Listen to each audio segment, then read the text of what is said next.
Hello, welcome to dear ज्ञान sir channel. I hope आपको last video के अंदर बहुत अच्छे से समझ आया होगा एरिया एंड वॉल्यूम्स। अब एरिया को समझा रहा हूँ, आगे कुछ और टॉपिक से जो है डिस्कस करें इसके अंदर। लेकिन एक गुजारिश है आप सभी स्टूडेंट से, आप पेन पेंसिल लेके बैठ जाएं, कॉपी लेके बैठ जाएं और साथ साथ नोट करते रहें। और आपको जिस किसी माध्यम से हमारी ये वीडियो मिल रही है, आप उसको अगर चैनल पे नए हैं तो सब्सक्राइब जरूर करें, शेयर जरूर करें, लाइक जरूर करें और अपने सभी दोस्तों में शेयर करें ताकि किसी जरूरतमंद को वीडियो मिले और हमारा देश आगे बढ़ सके। तो अच्छे से समझे, इस टॉपिक को मैं समझाने जा रहा हूं आज, एरिया ऑफ क्वाड्रिलेटरल्स और बहुत सारी चीजें। तो चलिए समझते हैं एरिया ऑफ क्वाड्रिलेटर कैसे निकालते हैं और क्वाड्रिलेटर के बारे में समझते हैं।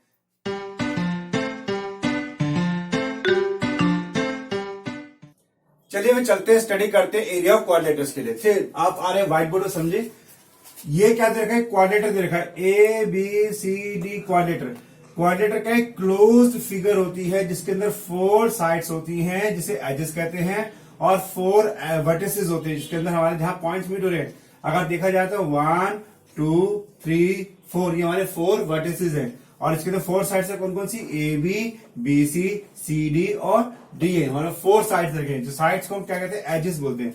ये क्या रखे हैं, साइड्स होते हैं, साइड्स, ठीक है ना। ये एजेस रखे और ये वर्टिसेस होते हैं 4 के 4। अब ये ध्यान रखना कितने वर्टिसेस हैं, 4। एजेस कितनी है, 4।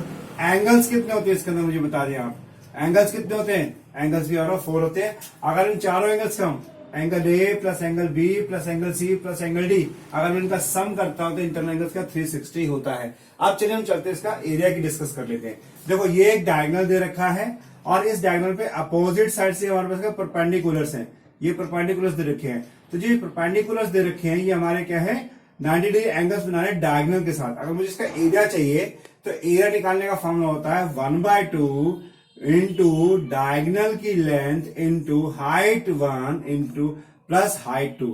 इनका सम होता है, ये हमेशा निकालते हैं। कैसे करते हैं देखो, दिखा रहा हूं मैं आपको कैसे निकालेंगे। एरिया ऑफ क्वाड्रिलेटर तो 1/2 इंटू डायगोनल, डायगोनल यहाँ क्या रहेगा हमारा, बीडी डायगोनल रहेगा, into sum of, sum of perpendicular. Sum of perpendicular मतलब आपका H1 प्लस H2 यानी हाइट 1 और हाइट 2 का हमारे पास रहेगा, क्या रहेगा, इंटू डायगोनल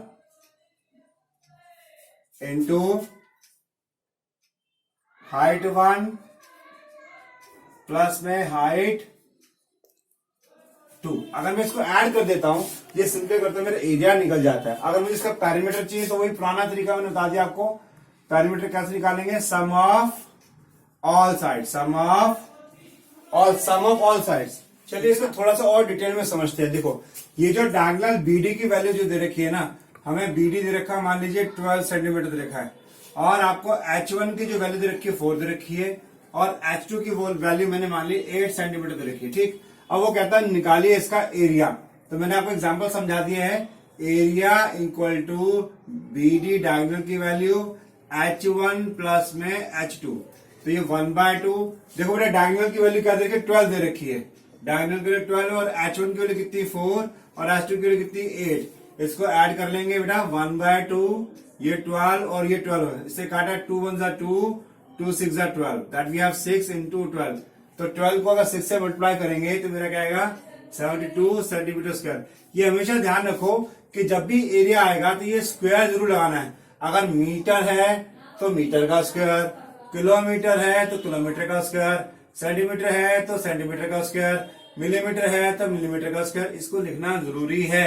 अगर नहीं लिखो तो एरिया का वैल्यू मार्क्स कट जाएंगे आपके। तो ये स्क्वायर लगाना जरूरी है। इस स्क्वायर को हम ऐसे लिख सकते हैं, स्क्वायर डॉट मीटर, ऐसे भी लिख सकते हैं। तो आंसर मेरे पास 72 स्क्वायर मीटर भी हम लिख सकते हैं। तो अब बताओ माय डियर स्टूडेंट्स, आपको मैथ्स इजी लग रहा है ना। अगर इजी लग रहा है तो लाइक करो, जल्दी से लाइक बटन दबाओ ताकि मेरा मोटिवेशन बढ़े और मैं और अच्छी अच्छी वीडियोस बनाऊं। तो अब चलते हैं, डिस्कस करते हैं एरिया ऑफ ट्रेपेजियम, यानी ट्रेपेजियम की स्टडी करते हैं। तो चलो चलते हैं व्हाइट बोर्ड पे। तो trapezium, area of trapezium. Trapezium होता क्या, देखो कहते ट्रेपेजियम भी एक क्वाड्रिलेटर ही है जिसके 1 pair of opposite sides are parallel, यानी इसका जो साइड्स है ना, देखो ये डीसी और ये एबी साइड, ये आपस में पैरेलल होती है लेकिन इक्वल नहीं होती आपस में। लेंथ इसकी लेंथ इक्वल नहीं होती है। और जो इसकी दूसरी साइड से ये जो साइड्स है, ये साइड्स हमारी पैरेलल नहीं होती। पैरेलल साइड्स कौन कौन से, देखो ए बी और डीसी पैरेलल हैं। लेकिन हमारे बीसी और एडी पैरेलल नहीं है। ये जो पैरेलल साइड्स होती है ना, इन पैरेलल साइड्स को क्या कहते हैं? बेसिस कहते हैं। क्या कहते हैं उसको? बेसिस। और जो नॉन पैरेलल साइड्स उनको लेग्स कहते हैं। क्या कहते हैं उसको? लेग्स। तो हमें क्या पता? पैरेलल साइड्स क्या आ रहा है? बेसिस। नॉन पैरेलल साइड्स क्या होती है? लेग्स होती हैं। आप मुझे बताओ ट्रापेजॉइड का दूसरा नाम क्या है? जल्दी से कमेंट करके बताना। तो ट्रापेजियम का दूसरा नाम होता है ट्रापेजॉइड। क्या होता है? ट्रापेजॉइड। क्या होता है इसका नाम? ठीक है। इनके जो बीच का जो डिस्टेंस है, ये डिस्टेंस, इस डिस्टेंस को कहते हैं हाइट। क्या होती है? हाइट। और हाइट का दूसरा नाम क्या है हमारे पास? अल्टीट्यूड। ठीक है। अब हमें पैरामीटर कैसे निकालेंगे? Sum of all side. Sum of all side perimeter होता है। वर्टिसेस कितने? देखो A B C D, 4 vertices हैं। एजेस कितनी है? A B C D A D, ये 4 हमारे पास क्या? हमारे पास एजेस होती हैं। एंगल्स कितने हैं? 1 2 3 4, एंगल्स हमारे पास 4 हो गए।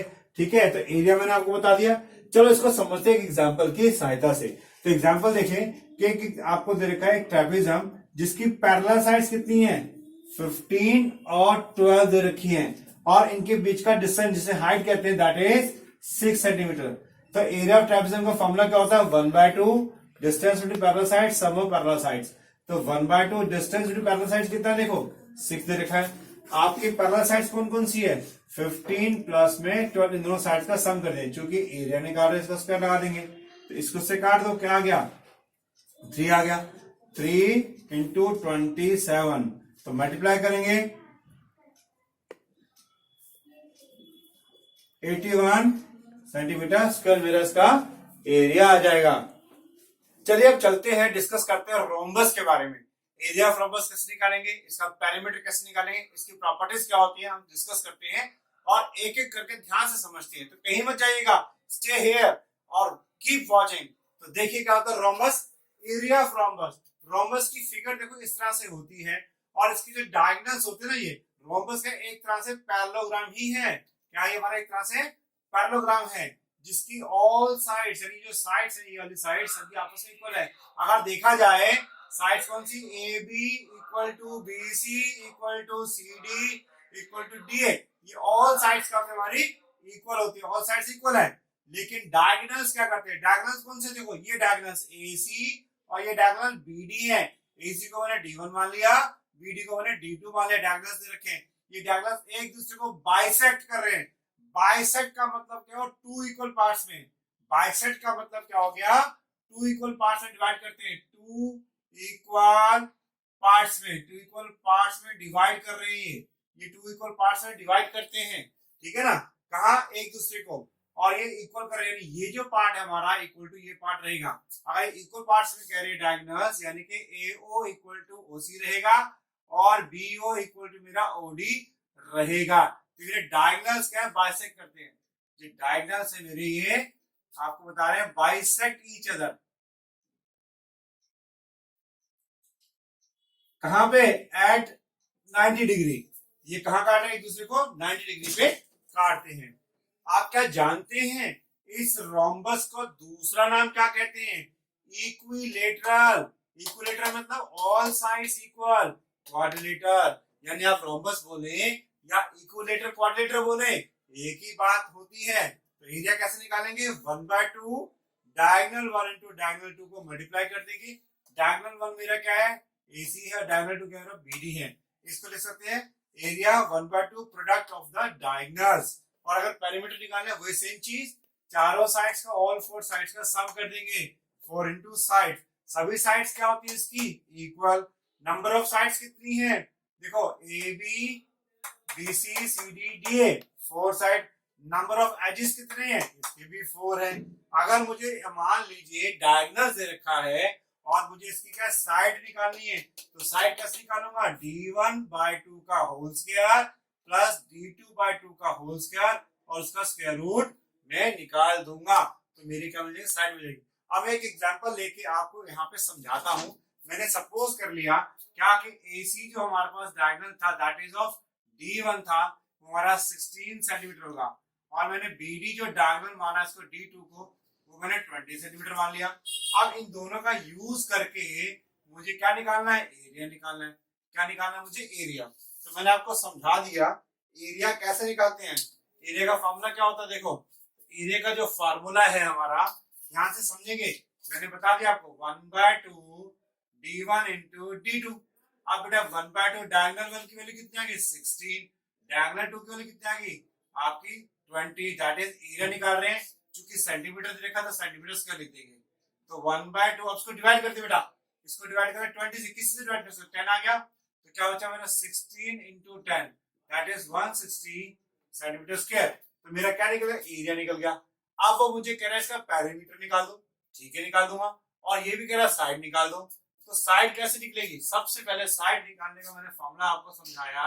अगर मुझे साइड ऑफ रोम्बस निकालनी है तो कैसे निकालूंगा, अंडर रूट d1 अपॉन 2 का स्क्वायर प्लस d2 अपॉन 2 का स्क्वायर। अब यहाँ देखो d1 डायगोनल 1 की तो मेरे पास 16 दे रखा है, 16 अपॉन 2 का स्क्वायर प्लस 20 अपॉन 2 का स्क्वायर हो जाएगा। तो 16 का स्क्वायर का 256 होता है बेटा अपॉन में 4, प्लस 20 का स्क्वायर का 400 अपॉन में 4। ठीक है जी बेटा। अब मैंने इसका अंडर रूट में सॉल्व करा, एलसीएम 4 आ गया, तो 256 प्लस में 400 ऐड कर दिया तो मेरा आ गया 656 अपॉन में 4 आ गया। तो साइड ऑफ रोम्बस मैंने क्या सम करके निकाला था, तो ये हो गया 656 अपॉन 4। अब इसके 656 के हमने स्क्वायर रूट फैक्टर्स बनाए। जो फैक्टर में देखो 2 से डिवाइड करा, ये मेरा 3 ये आ गया 328 आ गया, फिर 2 से डिवाइड करा 164 आ गया, 2 से डिवाइड करा मेरा 82 आ गया, 2 से डिवाइड करा 41 आ गया, 41 डिवाइड कर 1 आ गया। तो मेरा देखो अगर ये कटते हैं ऊपर ये डिवाइड होता है, हम डिवाइड कर सकते हैं। ये 2 से ये 2 से ये 4 कट गया, क्या बचा मेरे पास 2 इंटू 2 और ये रूट 41। अगर मैं इसका स्क्वायर रूट निकालता हूं तो क्या निकलेगा, 2 बाहर आ गया, रूट में ही हमारा अंदर 41 रह गया। तो मेरी साइड क्या निकली 2 अंडर रूट 41 सेंटीमीटर साइड निकल गई, मेरी रोम्बस की साइड निकल गई। अब क्वेश्चन में मुझसे क्या पूछा, पेरीमीटर निकालो। क्या निकालो, पेरीमीटर निकालना रोम्बस का। रोम्बस का पेरीमीटर का फॉर्मूला क्या था, 4 इंटू साइड। तो 4 इंटू साइड की वैल्यू मैंने क्या निकाली, देखो ये निकाली 4 साइड की वैल्यू निकाली मैंने है यहाँ पे 2 रूट 41। तो इसको मल्टीप्लाई कर दूंगा तो 8 रूट 41 मेरा आंसर मुझे मिल जाएगा। क्योंकि ये पेरीमीटर है इसलिए सेंटीमीटर रहेगा, अगर एरिया होगा तो हम उसमें स्क्वायर लगा देंगे। चलो दोस्तों अब तक तो सारा समझ आ गया। एक और टॉपिक हम डिस्कस करते हैं, area of an equilateral triangle. Equilateral triangle का मतलब क्या होगा, ऐसा ट्राइंगल जिसकी ऑल 3 साइड्स आपस में क्या होती है, इक्वल होती हैं, इक्वल, और ईच एंगल उसका कितना 60 डिग्री का होता है। इसीलिए इस ट्राइंगल को इक्वी एंगुलर ट्राइंगल भी कहते हैं, क्योंकि हर एक एंगल उसका जो इंटरनल एंगल होता है वो हर एक एंगल कितना होता है उसका 60 डिग्री का होता है। कितना डिग्री का होता है, 60 डिग्री का होता है इसका। ठीक। अब इस जो एल्टीट्यूड एडी है इसको किसके इक्वल पार्ट्स में बेस को डिवाइड करता है। इसकी प्रॉपर्टीज हैं, एरिया क्या होता है रूट 3/4 साइड स्क्वायर। ठीक है। पेरीमीटर कैसे, 3 into side. Number of vertices कितने होते हैं, ए बी सी 3 वर्टिसेस होते हैं। एजेस कितने इसकी 3 होती हैं। आपके एंगल्स कितने होते हैं इसके, वो भी 3 होते हैं। ईच एंगल कितने होता है 60 डिग्री का होता है। तो चलो करते हैं इसका एक एग्जांपल, उसमें फाइंड करते हैं इसका perimeter and area and side. ठीक है। तो क्वेश्चन को समझते हैं, find the area of an equilateral triangle if its perimeter is 36 metre. यानी इस पूरे इक्विलेटरल ट्राइंगल का पेरीमीटर जो है सम ऑफ ऑल साइड क्या दे रखा है 36 मीटर दे रखा है। तो मुझे एक चीज बताओ, देखो मैं इसका आंसर कर रहा हूं कि पेरीमीटर का फॉर्मूला क्या होता है इक्विलेटरल ट्राइंगल का, जल्दी से लिख के बताओ मुझे। देखो पेरीमीटर होता है 3 इंटू में साइड। अब ये पेरीमीटर क्या दे रखा है मुझे 36 दे रखा है, 3 इंटू में साइड। अब 3 को नीचे डिवाइड कर दूंगा तो क्या आ जाएगा मेरे पास, साइड आ जाएगी। दैट इज क्या आ गया 12, मेरे पास क्या आ गया साइड आ गई ऑफ एन इक्विलेटरल ट्राइंगल। इसकी साइड 12 सेंटीमीटर आ गई। अब मुझे इसका एरिया निकालना है, तो एरिया कैसे निकलेगा, एरिया का फॉर्मूला था रूट 3/4 इंटू में साइड स्क्वायर, इंटू में साइड स्क्वायर। तो रूट 3/4 साइड की वैल्यू कितनी है 12 इंटू 12 सेंटीमीटर स्क्वायर। चूंकि एरिया निकाल रहे हैं हम, अब इसको काट दें कितना आ गया 3 आ गया। तो ये होगा root 3 into 3 into 12, 12 3 that is 36 root 3 centimetre square मेरा क्या मिल जाएगा, एरिया आ जाएगा। आई होप आपको ये वीडियो पूरी अच्छी तरह समझ आई होगी, और ऐसे ही इंटरेस्टिंग वीडियो के लिए बने रहे मेरे चैनल पे। लाइक करें, सब्सक्राइब करें, शेयर करें, और बिना सोचे इसमें कोई पैसे नहीं लगेंगे, शेयर करते रहे सभी को, ताकि हर एक जो व्यक्ति है उसको इस नॉलेज उसकी मिले और आगे बढ़े। Thank you so much.